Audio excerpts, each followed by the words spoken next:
Okay, ni untuk unit kecergasan, saya tak pasti muka surat berapa, sekejap saya tengok. Yang awak tak ada buku teks tak apa, awak kan Imam Syafi'i, saya doakan lah semuanya berjaya.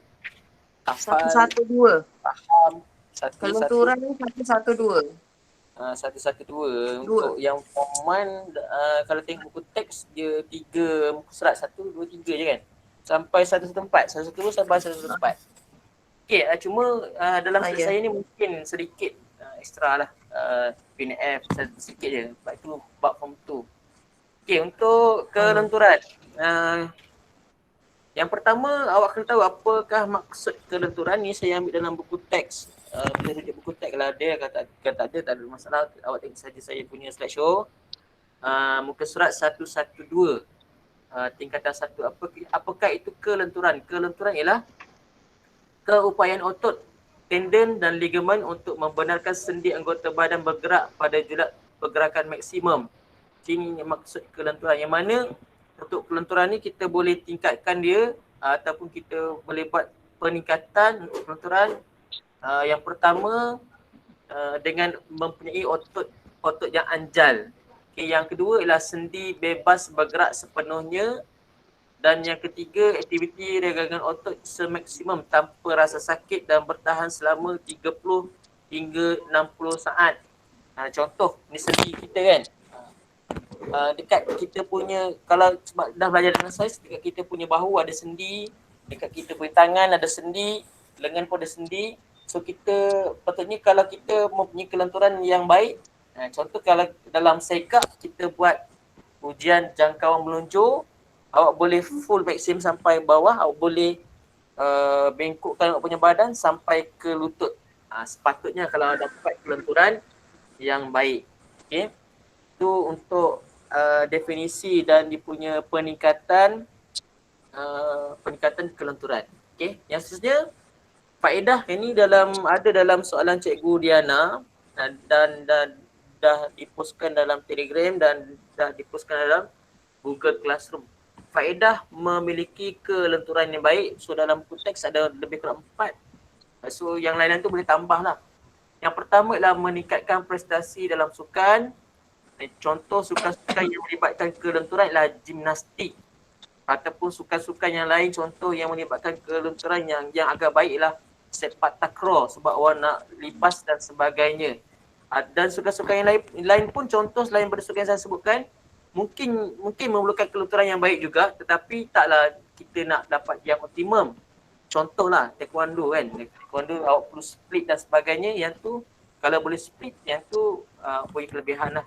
Tak semestinya bila awak tak boleh split, tak boleh masuk taekwondo, tak semestinya. Okay, itu untuk yang pertama. Yang kedua, mengurangkan risiko mendapat kecederaan. Itu yang kedua, semasa aktiviti ataupun semasa awak buat latihan. Yang ketiga ialah mengurangkan rasa sakit dan tidak selesa melakukan kerja. Sebagai contoh, bila awak dah dapat kelenturan, sesuatu kelenturan, bahagian belakang contoh, awak nak tunduk barang pun tak rasa okey sahaja, ataupun awak nak merangkak, awak akan okey sahaja sebab awak dah mempunyai kelenturan yang baik. Yang keempat, yang terakhir, mewujudkan rasa selamat dan selesa semasa melakukan aktiviti.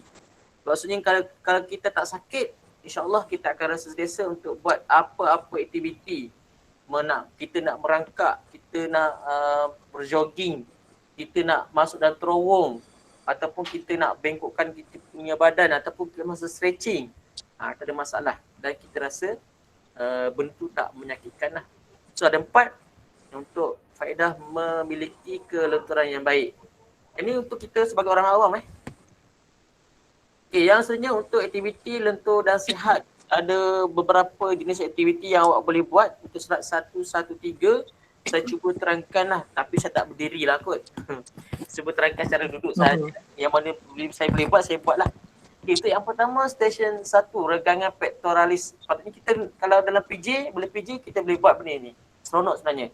Berdiri tegak, tangan diluruskan ke belakang, jalinkan jari-jari tangan kanan dan tangan kiri dan tolak ke atas. Kekalkan selama 30 saat. Kalau tengok gambar tu dia agak salah gambar rasanya ni. Salah gambar. Dah salah gambar. Ya, pattern release dah ada. Kalau saya ambil dalam apa? Dalam Buku soft teks. copy ya. Buku teks betul. Dalam soft copy tu Buku salah. teks pun sama juga regangan. Ha? Dalam buku teks pun dia tulis regangan pattern release juga. Tak, dia punya step tu betul, cuma gambar tu salah. Perasan tak? Oh. Dalam buku Ya teks, betul. dalam buku teks saya ni betul, cuma bila dalam internet dia jadi salah. So cara dia macam ni kan.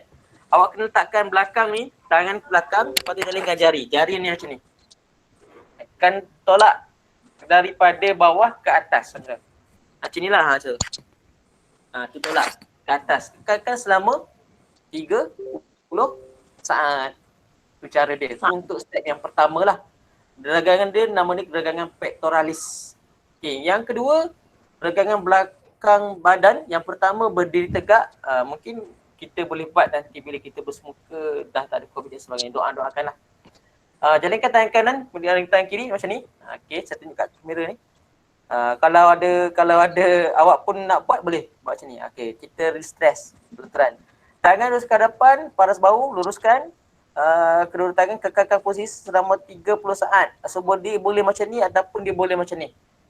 Okay. 30 saat. 1, 2, 3, 4, 5, 6, 7. 30 saat lah. Dia boleh, yang pertama kalau nak bagi stretch, macam dulu. Lepas tu pusing. Supaya dua-dua jari awak, dua tangan dengan tuk semuanya bergerak. Okay, itu untuk station 1 dan station 2. Kita tengok station 3. Station 3 ni biasanya kalau atlet lompat tinggi, saya memang suruh buat regangan pinggang sambil duduk. So awak duduk, awak kena kilas. Sambil duduk, kaki kanan dia bengkokkan. Bengkokkan kanan. Bengkok macam ni.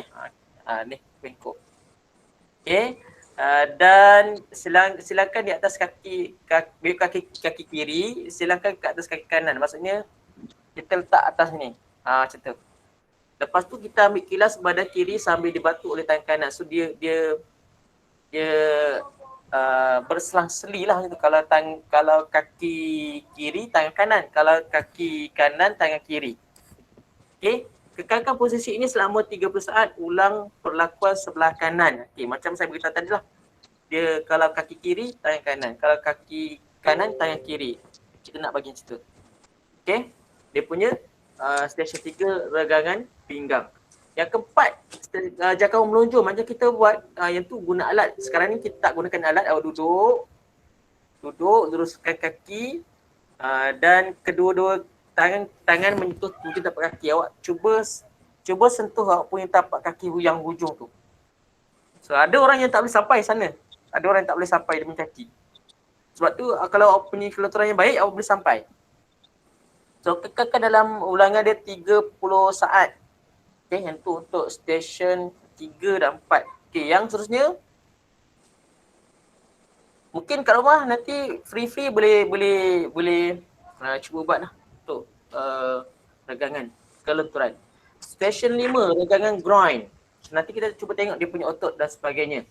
Okay, duduk sampai kedua-dua tapak kaki bertemu. Ni saya kalau lompat tinggi memang saya buat full. Saya buat full. Yang kedua-dua tangan memegang hujung kaki. Maksudnya kaki, awak pegang awak punya kaki tu. Tarik ke hujung kaki rapat ke groin. Groin ni paha awak tarik masuk ke dalam awak punya kaki tadi.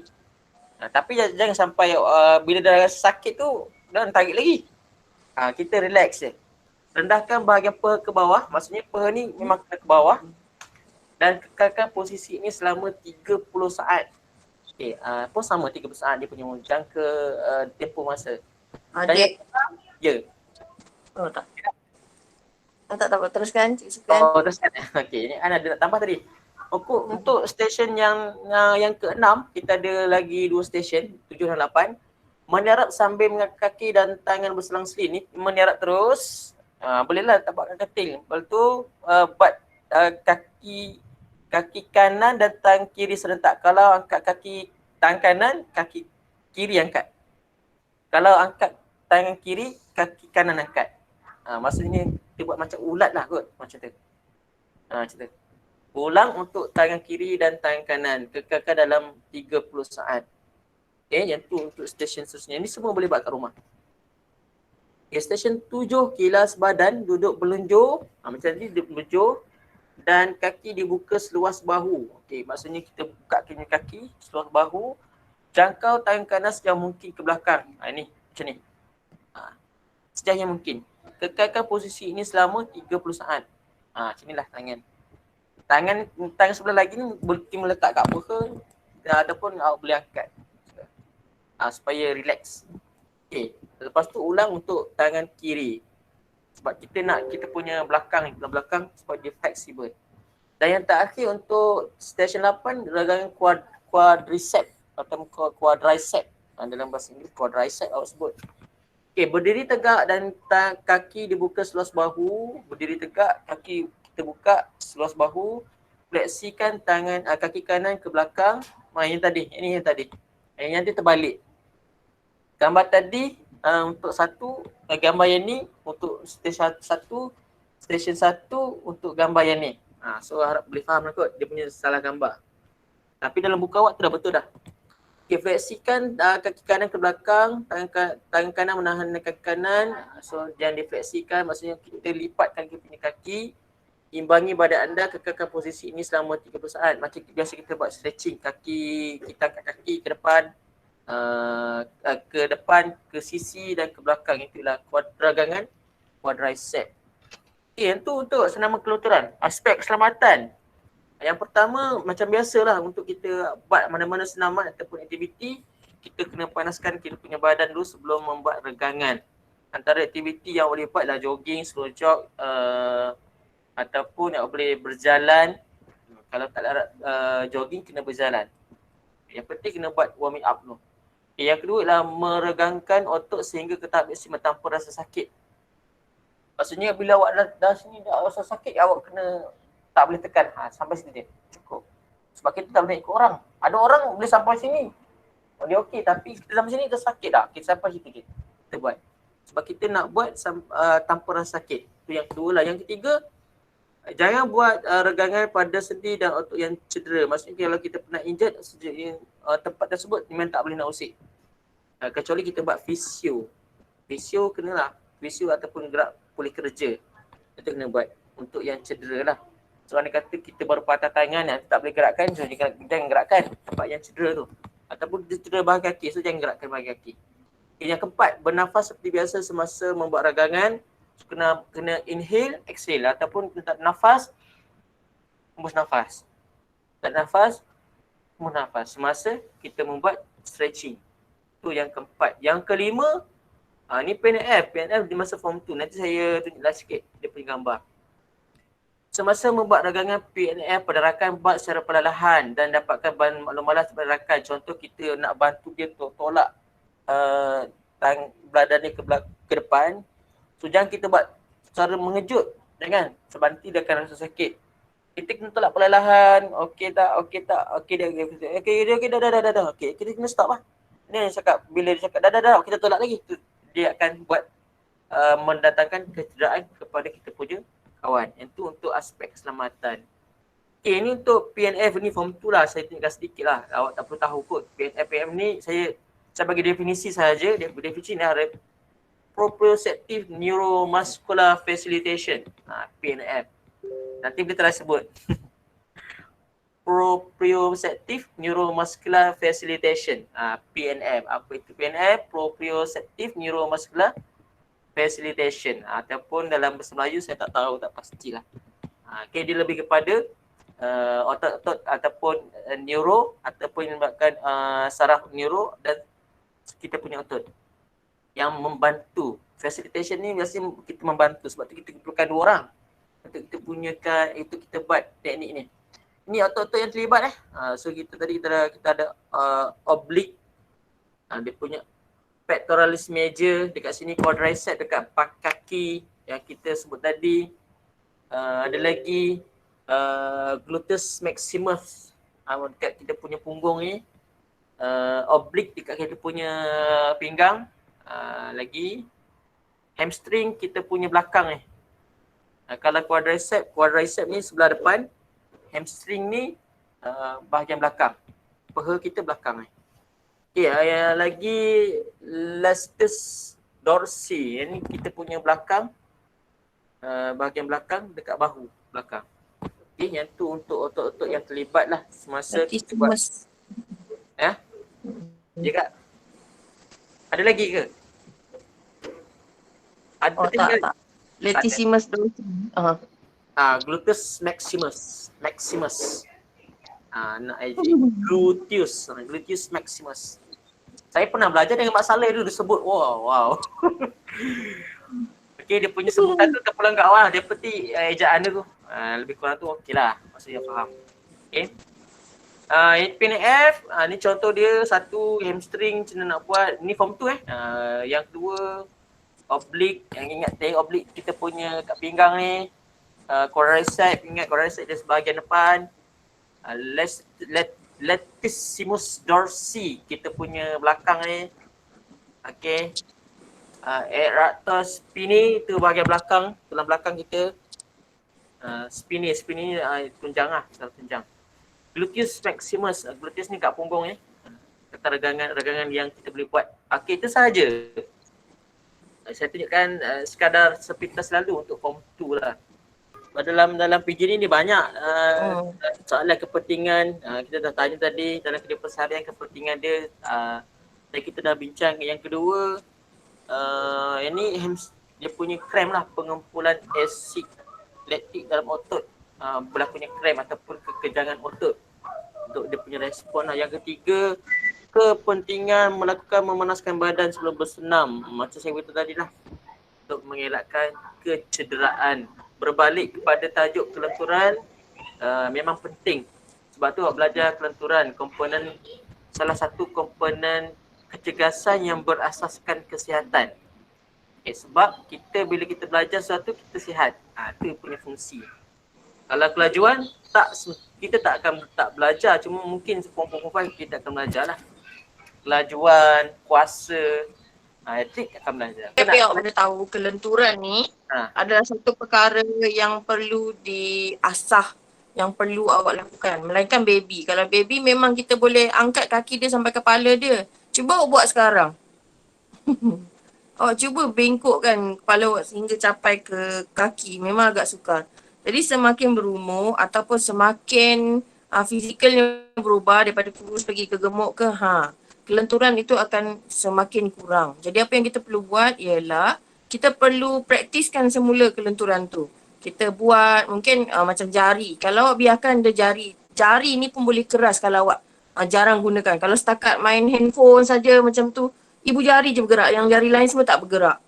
Pun boleh menyebabkan jari awak kaku. Bila kaku, awak akan faham yang tangan tu sebenarnya ataupun jari tu sangat penting untuk kita lakukan banyak perkara.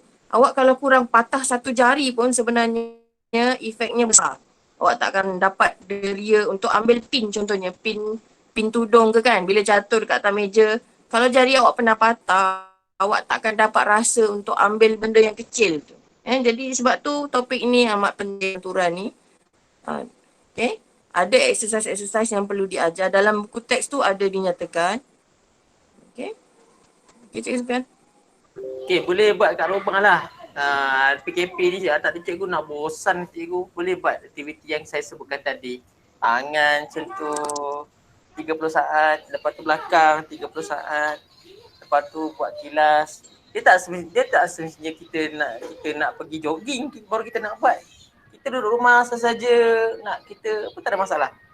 Kalau saya kira ni 1, 2, 3, 4, 5, 6, 7, 8. Seminit, 2 minit, 3 minit, 4 minit. 4 minit je. Campur rest tu mungkinlah lebih kurang 10 minit maksimum untuk kita punya kelenturan. Nak tingkatkan kita punya kelenturan, yang paling penting kita tak nak drop sangat kita punya kelenturan. Macam Cikgu Diana beritahu tadi lah. Semakin berumur, semakin awak tambah umur, semakin tak lentur kita punya badan sebenarnya. Sebab tu ada orang tua sakit belakang dan sebagainya, itu punya kelenturan lah. So lepas ni akan ada daya tahan otot, kekuatan otot. Kalau tengok buku teks kita ada komposisi badan, sama juga dengan form 2. Kita ada lebih kurang tajuk yang sama, lebih kurang lah.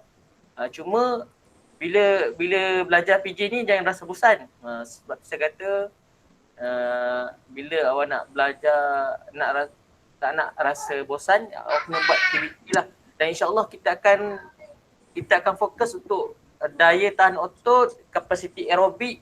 Kita akan buat tugasan untuk minggu-minggu yang kita akan nyatakan nanti. Kita akan buat satu pertandingan. So nanti kita dengan dia rahsia, nanti saya cuba buat satu banner untuk kita iklankan pertandingan dan tugasan. Dia dua dalam satu. Okay. Ada kaitan dengan yang kita belajar untuk hari ini dan kita belajar yang minggu sebelumnya dan minggu-minggu yang akan datang. Okay, dia punya tugasan. Untuk tugasan hari ini tolong siapkan. InsyaAllah itu saja daripada saya dan Cikgu Diana. Akhir kata apa yang baik tu datang daripada Allah, apa yang kurang tu datang daripada kelemahan saya sendiri. Saya ucapkan terima kasih yang ada 12 orang tadi kan? Tinggal 12 je. Kita dah keluar, 39 je, mungkin takut. Cakap terima kasih lah, saya doakan yang baik-baik lagi sekali, saya doakan yang baik-baik, dijauhkan dengan wabak penyakit, dimurahkan rezeki, diberkati ilmu dan didoakan yang baik-baik oleh cikgu awak insyaAllah, dan saya doakan awak berjaya di dunia dan akhirat. Itu saja daripada saya. Apa yang baik datang daripada Allah, apa yang kurang tu datang daripada saya sendiri. Saya mohon maaf ada kata terkasar bahasa, terajak kata terlanjur bicara sepanjang kita punya kelas hari ini. Itu saja. Sekian, terima kasih. Assalamualaikum warahmatullahi wabarakatuh. Semua.